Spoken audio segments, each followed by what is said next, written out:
Argentina's president-elect is thirsty for greenbacks. Very significant. No le podés dar ni un milímetro. ¿Me podés definir zurdo de mierda que no? Todos los que Javier Milei won the Argentinian presidential election. His next task is dollarizing the nation's economy, and boy, do they need it. According to the Morning Brew, Argentina's newly elected president and chainsaw enthusiast Javier Milei ran on a platform that prioritized dollarization or switching out the local currency for the US dollar. With the election in the rear view, Milei is eager to ditch pesos and make it rain Benjamins, baby. It's all about the Benjamin. Argentina's central bank would purchase all pesos in circulation and exchange them for dollars. In theory, this would 1. Reduce the country's historic inflation, and 2. Eliminate the power of the central bank and prevent it from printing even more money, a main cause of Argentina's inflation crisis. In addition to dollarizing, Milei wants to open up the country's largely closed economy and cut spending. Pulling off dollarization requires Argentina's central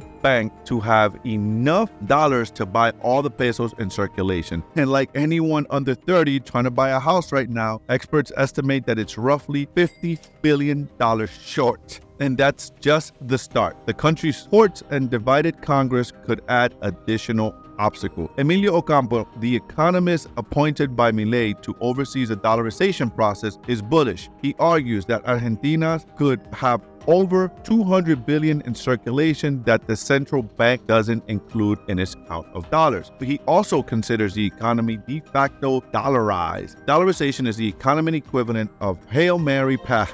There's no guarantee it'll work, but with 143% inflation, Argentina has to try something. They got to try something. 143% inflation. Can you imagine, guys, here in the US, 143% inflation, we'd be freaking pulling our hair down. Other countries that have dollarized like Ecuador and Panama have seen mixed results. So we'll have to wait and see. Argentina's had a freaking issue with inflation for years and years and years and years. I think this is a wise move, but we'll see what happens. Time will tell. This is what happens when overprinting of money occurs. Inflation goes what we call runaway inflation, and you have inflation to those kinds of levels, and this is what you see.